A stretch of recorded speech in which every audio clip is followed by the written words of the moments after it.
अस्सलामुअलैकुम to all my friends. कैसे हैं आप सब? ठीक ठाक हैं। आज की वीडियो का टॉपिक जो है CS301 की असाइनमेंट नंबर 2 ओपन हो गई थी, तो मैंने सोचा आप लोगों के साथ लाजमी जो है इसको शेयर कर दूं, इसका सलूशन।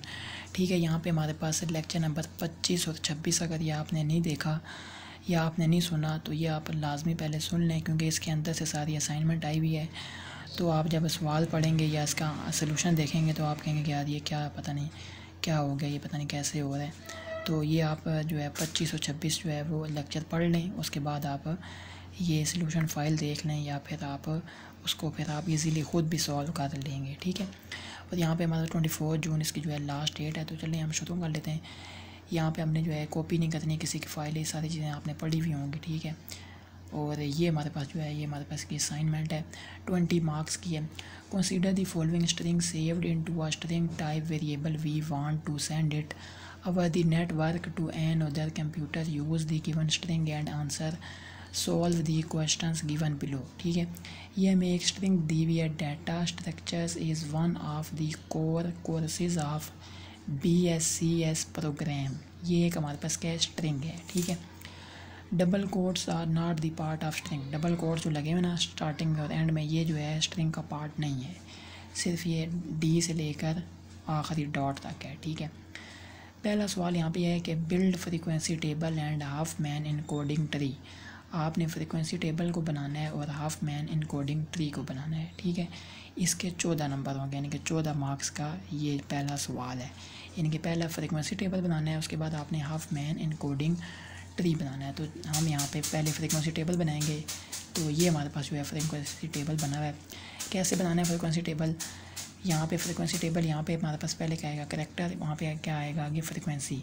ठीक है, तो यहाँ से हम लिखते जाएंगे डी, यानी कि बड़ा डी कितनी दफ़ा है, एक दफ़ा है, तो हम लिख दिया एक। ए कितनी दफ़ा है, 4 दफ़ा है, लिख दिया 4। टी कितनी दफ़ा है, 3 दफ़ा, 3 लिख दिया। यानी कितनी कैसे कितनी दफ़ा पता चल रहा है, ये जो स्ट्रिंग है ना इसमें हमने देखना है। डी एक ही दफ़ा है, ए 4 दफ़ा है, टी फिर आगे वहाँ बताता है वो है। ठीक है, टी कितनी दफ़ा है, 3 दफ़ा है, एस कितनी दफ़ा है, 3 दफ़ा बड़ा एस, आर कितनी दफ़ा है, 5। तो ये उसकी क्या है आगे फ्रीक्वेंसी होती जा रही है। ठीक है, ये करैक्टर है, वो आगे क्या है फ्रीक्वेंसी। यानी इस वाले डब्बे को हमने पूरा फिल करना है। ठीक है, यानी कि डाटा से लेकर डी से लेकर डॉट तक हमने सबको फिल करना है कि इसकी कितनी कितनी फ्रीक्वेंसी है। ठीक है, यानी कि अगर 2 ए लिखे हुए हैं तो उसके हम क्या लिखेंगे, एक दफ़ा ए लिख के आगे लिखेंगे फ्रीक्वेंसी इसकी कितनी है, 2 है, क्योंकि 2 दफ़ा है। अगर एक चीज़ एक ही दफ़ा है, यानी कि टी एक ही दफ़ा आ रहा है, तो टी आगे लिखेंगे 1, एक दफ़ा है। तो ये सारा जो है यहाँ पे लिखा हुआ है, ये होता है फ्रीक्वेंसी टेबल। ठीक है, यहाँ पे करैक्टर लिखे हुए, वहाँ पे फ्रीक्वेंसी इस तरह का आपने टेबल एक बना देना है। ठीक है, तो ये इस जैसे देखेंगे ब्रैकेट खुली हुई है, ब्रैकेट बंद है, तो वो 1 1 PGM सारे 1 1। स्पेस कितनी दफ़ा है, 9 दफ़ा है स्पेस है। ठीक है, डॉट कितनी दफ़ा है, एक दफ़ा है। तो ये सारी ये होता है फ्रीक्वेंसी टेबल। ये आपने बनाना था, ये आपने बना दिया। ठीक है, नेक्स्ट अब आगे हम चलते हैं, हाफ मैन इनकोडिंग ट्री बनाना था हमने। तो ये हमारे पास आ गया हाफ मैन कोड्स। ठीक है, तो ये मैंने इसलिए आपको कहा था कि 25 और 26 अगर आपने लेक्चर पढ़ा होगा तो आपको आइडिया होगा कि फ्रीक्वेंसी टेबल कैसे बनाते हैं, हाफ मैन कोड कैसे लिखते हैं। अब कैरेक्टर क्या था, डी, फ्रीक्वेंसी कितनी थी, एक, उसका हाफ मैन कोड क्या है, 1 1 0 0 0 0। कैरेक्टर ए का फ्रीक्वेंसी कितनी थी, 4, उसका हाफ मैन कोड कितना है, 1 0 1। टी का कितना है, 3 0 1 0 1। एस का कितना है, 3 0 1 1 0। आर का कितना है, 5 0 0 1। यू का कितना है, 3 1 0 0। सी का कितना है, 4 1 1 0 1। ई 3 यानी कि 1 1 0 0 0। एस कितना है, 0 0 0। जे कितना है, 1 1 1 0 0। ओ कितना है, 4 0 1 0 0। एन कितना है, 1 1 1 1 1 0 0 0 1। एफ़ कितना है, तो ये सारे यहाँ पे लिखे हुए, ये आप यहाँ से देख सकते हैं। ठीक है, हाफ मैन ये फ्रीक्वेंसी और ये करैक्टर्स। नेक्स्ट आगे हम चलते हैं। आगे हमारे पास क्या था कि फ्रीक्वेंसी टेबल एक उन्होंने हमें ख़ुद दिया हुआ था बना के ना, यानी ऐसा टेबल वो आपने देखा भी होगा असाइनमेंट जब आप ओपन करेंगे, तो इस तरह का उन्होंने एक हमें टेबल बना के दिया हुआ था। उसमें लिखा हुआ था character, frequency, number of bits without encoding. ठीक है, और आगे हाफ मैन और number of bits with half man encoding, यानी कि हाफ मैन इनकोडिंग के साथ और उसके बगैर। तो यहाँ पे करैक्टर क्या है, डी, फ्रीक्वेंसी ये है, नंबर ऑफ़ बिट कितने 8, हाफ मैन कोड इतने और कोड के बगैर कितने इतना। तो ये सारा टेबल है फ्रीक्वेंसी टेबल। ठीक है, तो इसको आप देख सकते हैं, रोक के भी जो है इसको आप लिख सकते हैं, देख सकते हैं। ठीक है, ये हमारे पास क्या है, ये फ्रीक्वेंसी टेबल है ऐसे। ठीक है। ये मैंने वैसे ही अभी इस्तेमाल नहीं किया था, इसलिए मैंने गोला लगा दिया कि मुझे इस्तेमाल करना है, किस तरह करना है, ठीक है। तो ये सारा टेबल है, ये आपने बना देना है और बस ये लिखते जाना है। ये असाइनमेंट है छोटी सी, ठीक है, तो इसमें तो इतना मसला नहीं है। ये वाला टेबल आपको दिया था, use the following sample table, तो वो ये टेबल हमने ऊपर बना दिया ये वाला, ठीक है। तो ये इसके अंदर आपने वैल्यूज़ पुट करनी है बस।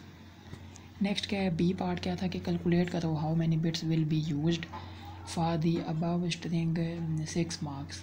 पहला बताना है कि without using any encoding technique के बगैर कितने बिट्स हैं। With half man encoding technique के साथ कितने बिट्स हैं।